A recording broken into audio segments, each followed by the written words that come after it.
Hey, hello, my friend. So this is the part two of the recording I'm doing concerning the DevLog 27, covering the PBR-IBL implementation. So yeah, if you have not seen the part one, you probably want to see this first because we're going to continue directly from where we started in the previous recording. So we were talking about the BRDF lookup table generation. I think we have covered the differences already concerning those two functions here. And yeah, we need to maybe take a quick look at what was not working at first and what I needed to fix in the process. I've mentioned that there are some limitations when you try to use Float32 target textures, so they're not filterable. You can also not enable blending when you are using a Float32 texture as a color attachment for your render pass. So you need to explicitly disable blending. But the good thing is, anyway, with the validation layer, you get very clear error messages whenever something like that is not specified as expected. So you can see, for instance, that it's telling you exactly, okay, this is not a blendable format, so you need to disable it. And yeah, using those validation error messages, it's very easy to fix everything. One thing though is I was expecting that to disable blending, you could just specify that you want, the blend factor 1 for the source and blend factor 0 for the destination. So, yeah, let's just assume you understand how the blending equation is working. So that would mean you just take what is sent from the fragment and you overwrite what was existing previously. That's not blending anything. But no, it doesn't work like that. You actually need to remove the blending state object itself when you define and you prepare your render pass descriptor. So you need to specify a null pointer here because otherwise it's still considering that you have blending enabled. So yeah, was a bit surprising to me, but it definitely makes sense if you think about it. So what else? Yeah, it's only after fighting with this support for Float32 texture that I realized I didn't need that because yeah, I went back to the initial implementation and okay, wow, am I going to find that in there? This file is pretty large. If I go to the end, it's something like more than 2,100 lines. So yes, very long, and it's somewhere in the middle that we start. I think it could be here.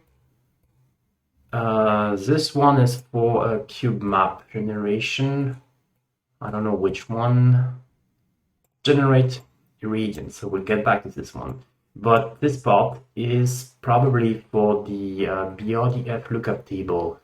Yes, generate BRDF. And in there we have the format, which is still RGBA 8. So yeah, no need for the Float32 texture here.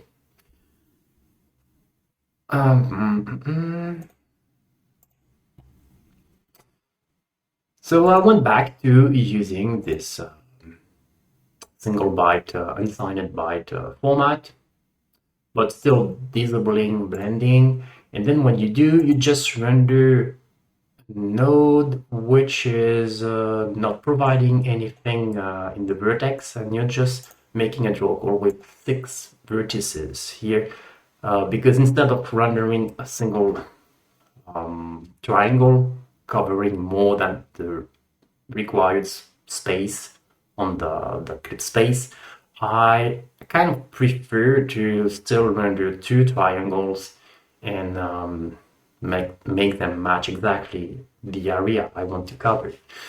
So in fact, I have introduced interesting function for that, which is this one get quad UV. It's just starting with the vertex index, and it's assuming that you are in fact going to provide those 6 vertices. And so it's going to provide you the corresponding UV you would expect if you want to cover your full a full rectangle. UV here is a bit, you can't relate UV to clip coordinate, but the UV would be from 0 to 1, and you can assume that 0 to 1 is what you want to use to cover your complete clip space. So you just need to convert that from -1 to 1 afterwards to get your corresponding position in the clip space coordinates. So this is what we do here. In fact, to get the position, you just multiply that by 2 and you subtract 1. In fact, if you add -1, you can just well subtract 1. And we render that on the near the plane. Why near the? I mean, it doesn't really matter. We're only going to render this single render node here. So yeah, not a big deal. And I guess this is it to cover the rendering of the BRDF lookup table.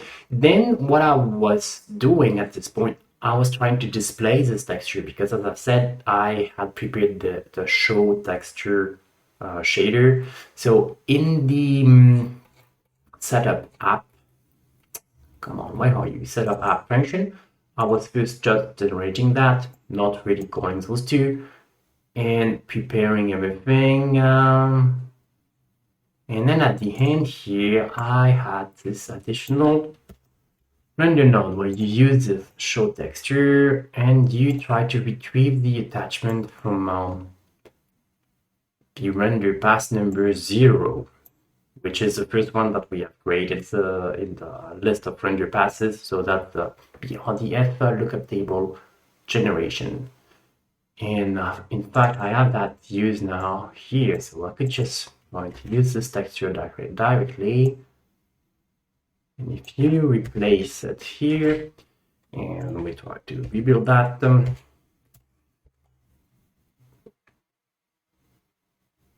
let's wait a sec. Okay, it's done. Now we should have the texture. So that's the BRDF lookup table as 2D texture, and shown on the screen with the show texture program. And in fact, this is cool because that's exactly what you would expect.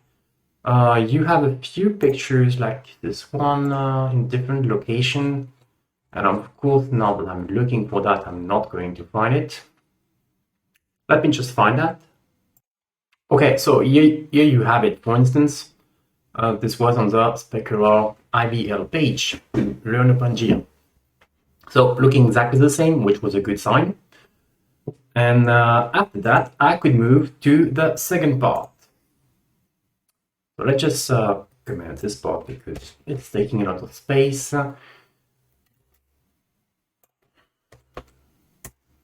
Just rebuilding, and let's get back to the article. What do we need to mention else? What else?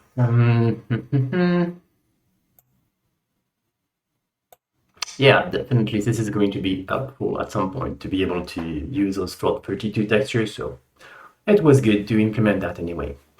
So next we move to the Irradiance cube map. So for the Irradiance cube map, I think I mentioned that already a bit, what it is supposed to be. You're going to take any kind of direction and you are going to sum the irradiance, the radiance value from all the direction on an hemisphere around this direction. That's kind of already defined, I think. in this part, the diffuse irradiance. So yeah, that's the idea. You have a single direction and you're going to sum from all the directions that you have in the hemisphere. And that's going to produce something like that, I believe, right? So again, to implement that, we're starting from the corresponding function here in the C version. And we have seen that already just after it. It's starting here. Irradiance cube map. So the dimension for this cube map is pretty reduced. I think it's 64 by 64, and so yeah, not a big one. But you still want to generate all the map maps. And apart from that, yeah, this one is going to use your actual environment cube map as an input. Yes, it is, right? Yes. So let's see, what do we have?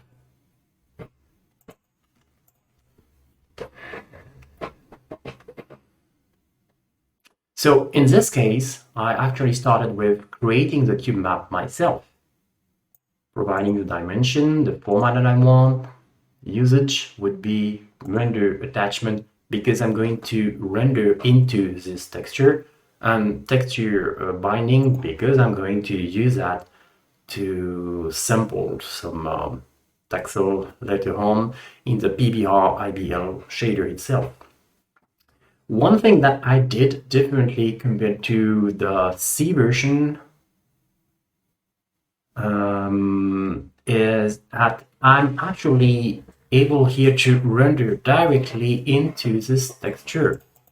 So that's some kind of 3D texture. I mean, it's a cube texture, so 2D texture, but 6 layers.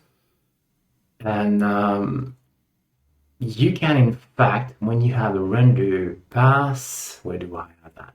Creating a render path here. I do that for each layer and each map level. And I'm going to target this irradiance texture, but specifically a given layer, so given side of the cube map, and a given map level. And this is the target where you're going to do the rendering with this render path here. So when you do that, you can actually fill your texture directly. But in the initial implementation, I think it was done a bit differently, because you have this, an intermediate off-screen texture. So the first one, where is the first texture descriptor? Yeah, that's the one, that's the irradiance texture itself. And here we're actually creating another off-screen texture, which is similar to the irradiance texture. We're rendering to the off-screen texture. So let's see what we use. I mean, we're not going to use that. We're using the views, actually. Oh, let's just try to find them like that. So you prepare different matrices and blah, blah, blah. We'll see that later. And the rendering. So that's the preparation of the pipeline.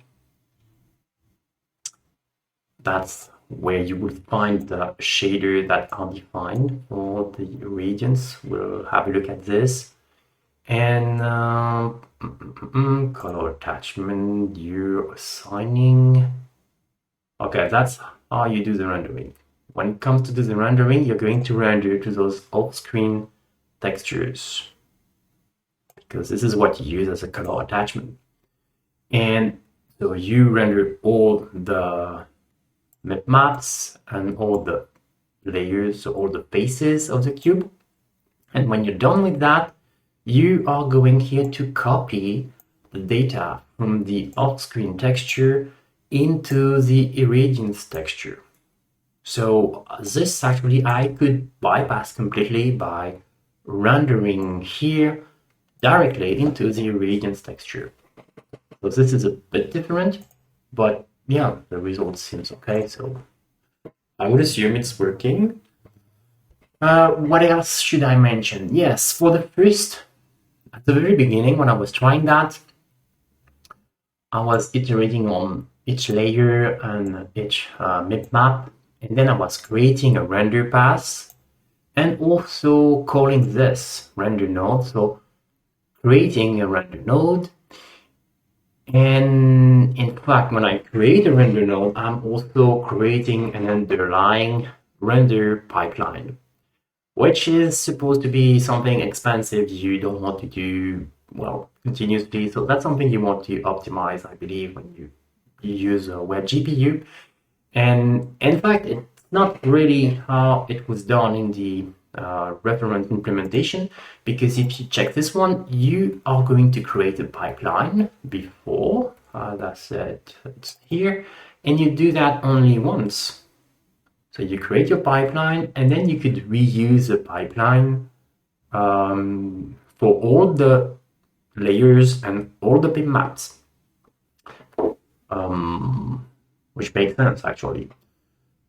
So I have been working on that also, and I made sure that I could use the same logic on my side. So what we're doing here now is we create those render passes, but we have a single render node here, which is defined outside of the for loops.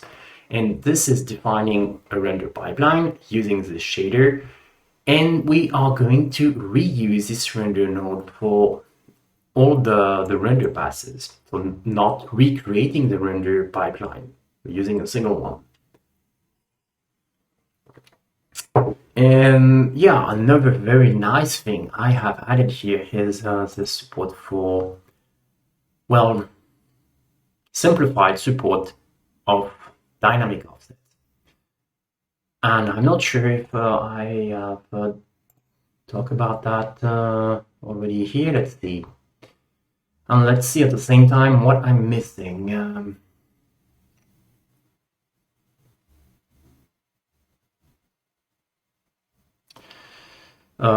Yeah, this I'm not sure. I have not checked what would be the result of that actually.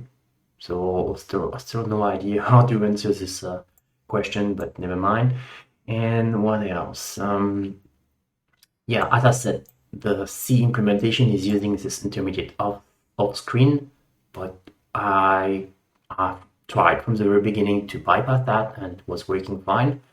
And then I was creating this render pass, but also when I specify a target texture in target layer and bitmap level, I also need to be careful what I'm specifying as width and height here for the render pass, because it should match, in fact, your target color attachment real dimensions. So if you're rendering to a bitmap, which is 2x2, yeah, your width and height should be 2x2 in this definition here. But what I did actually is to optimize a little bit render pass construction process, and now we can just not provide the width and height. So if the default value are 0, then you're going to figure out what is the correct side directly, taking your target texture into consideration. That's the lesson I actually mentioned just after. You need to ensure there's a match here. So what else? I think this is a page I mentioned already on the diffuse irradiance. So you definitely want to try to read and understand this one if you need to get deeper into those concepts. Oh, come on. And yeah, that's the rendering. Since we're now rendering a cube map for the irradiance, it's not really convenient to display that as a single 2D image like for the BRDF lookup table. So what I did instead was to generate the cube map and then use that cube map for the skybox that I have in the scene. So this is what we have with the logic. Just just here. So that's the render path, which is supposed to actually display the scene, which is going to be re-rendered on every frame. And at first, I was just displaying the skybox with the cube texture coming from the original cube maps that we have on the hard drive. And then I tried to replace this part with this part, so displaying the Irradiance texture as the skybox in the scene. So then you could figure out that, yeah, it's rendering properly, and you could try with a simple texture and simple colors, I mean, and you can easily figure out if there's something not working as expected this way. So yeah, and handy trick, I guess. In fact, this is how I have built all the matrices, because at first, no, not this page. So here, when I was preparing the Irradiance cube map generation, at first here I really had no idea what I would be using for the rotation and stuff. So what you need to do when you're doing this kind of cube map generation, you need first to ensure that your projection is set correctly. The projection must be 90 degrees of field of view, because it must cover 1/4 of a complete circle. You must also use an aspect ratio of 1, because you're rendering a square. And the near, far, yeah, you need to set that to appropriate values. But then, if you want to render the different faces of your cube map, this is going to be your camera projection, but you still need to rotate that either on the left or the right or the top, depending on which layer you want to render. And that's why you actually provide those model view projection transformation matrices. But one convenient way to test that is here. I could provide all of them to be just proj. So default view, just looking forward and not rotating anything. And that means all the views would be displaying what we have in front of us in WebGPU. And in front of us in WebGPU, this is a z-axis in the positive direction, so positive z-axis. And you know also that the x-axis is on the right, and then the y-axis.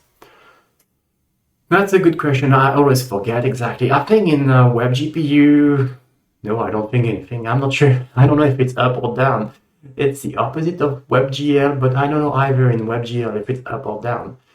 What I kind of start to know now is that with the implementation that I have at least in my matrix 4F class, the convention I'm using is Y is going to be up for me. So yeah, in my system here, Y is up. And as I said, yeah, we can try maybe to do that. Okay, so I'm now, for instance, displaying the Irradiance texture with the skybox. And I have changed all those model view projection matrices to be just the projection itself. So everything pointing in the forward direction. And now if I run that, yeah, come on. True.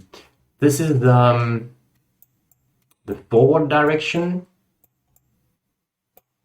display on each face for the Irradiance texture. But Irradiance, when it's computed properly, will give you this kind of display, so not very easy to figure out if it's a proper face or not. So what we need to do is to close that and go into the Irradiance cube map. And in there, for instance, yeah, that was what I was trying. Instead of doing the actual computation, you just display what you receive as input. So this is input texture, which is your actual cubemap environment texture, and you just display that. The only significant difference that you will get now is that you have to remember that the Irradiance cube map itself is only 64 by 64, so the resolution is much lower than what you have in the original cube map. So you will definitely see that when you run the program now. So that's the reduced resolution version of your input. And once you have that, you can start updating the projection for each face one by one. So we could, for instance, restore the positive X. Let's do this. So I have restored the rotation that I need for the positive X and negative X here. So positive X means that you take the Y axis, which is up, and you do a rotation of minus 90 degrees. If you take your initial projection, rotation of minus 80 degrees around the y-axis would show you the positive x in theory. And if you do a rotation of plus 90 degrees, you're going to rotate towards the negative x direction. So yeah, you would expect that now you have the face and the left and right size that are corresponding to your actual environment. Oh no, I didn't want to rebuild, sorry. Just want to run. And so that's forward direction. And if we turn a little bit on the right, now you see there is no theme anymore, and you have the positive X face, which is the correct one. And in the other direction, you will see that you have a negative X face, which is correct also. So yeah, that's how you can do it if you're not sure which direction is what kind of matrix you need. For instance, I could not use myself directly the matrices that I have, that we have in the C implementation. Where do I have that? Here, for instance. This doesn't really match what I'm doing myself. And I think it could be because GLM itself is going to use by default the OpenGL convention, so probably Y is Y down or Y up, not sure. So kind of the opposite of what I have.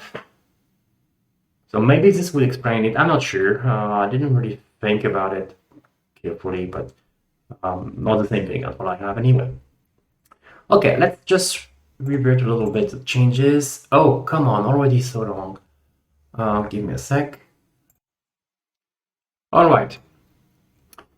And then, as I said, you can also, for instance, request a specific level of detail, so a specific map level, to ensure that all your maps are generated as you would expect. So if you change the level when you're displaying the Irradiance map, for instance, you could get this image more and more blurry because you have less and less pixels.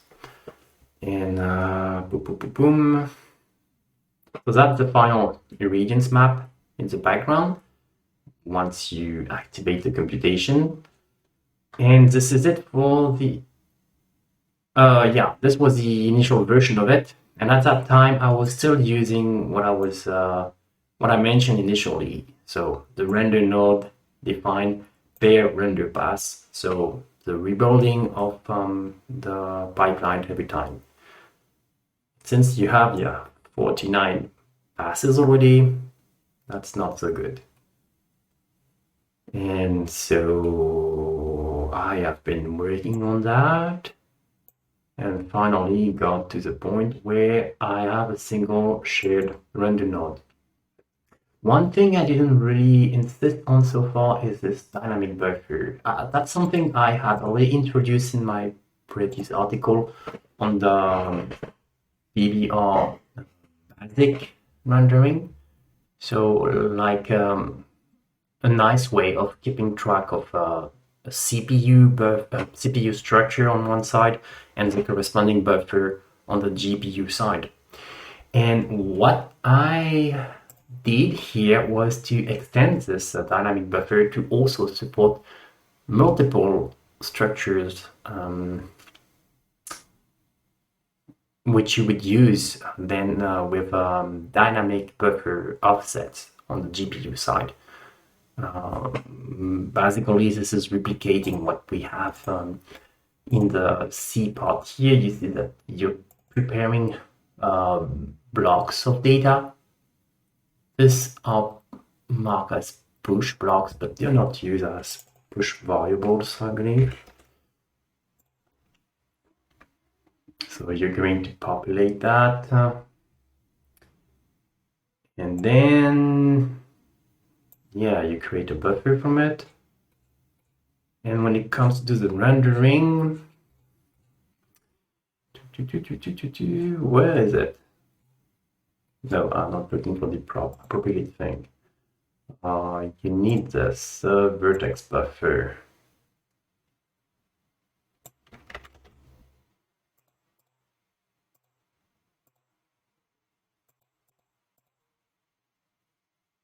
No, you need the bind group. So you create the bind group. Yes, this is it. So whenever you're going to do one render pass, you're going to bind this group, but you also apply dynamic offset to select the appropriate structure you want in this buffer.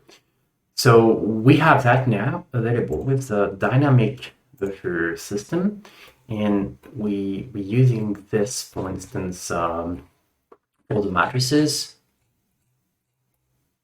Yeah.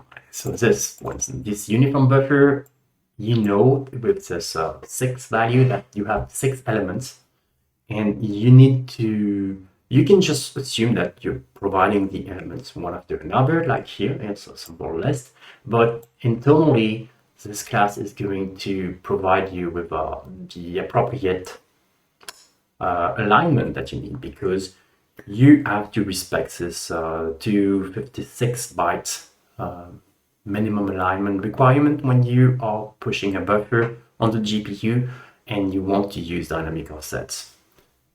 And once you have that in place, you can specify that you want to attach this as a uniform buffer object, and later on you can request what is the appropriate offset in number of bytes if you want to reach the element number index here, for instance. So completely encapsulating the dynamic offset system, which is cool. All right. And yeah, we need to cut this recording again. So this was part number 2. And we have covered, I guess, the optimization. So yeah, was not really working as I expected at first because I needed to change some more details, but not a big deal. The next part is the pre-computation, the computation of the pre-filtered environment cubemap. And I think the next part will be the last one, because after that we can finish quickly. So see you in the third part, and thanks for watching. Bye bye. See you next time.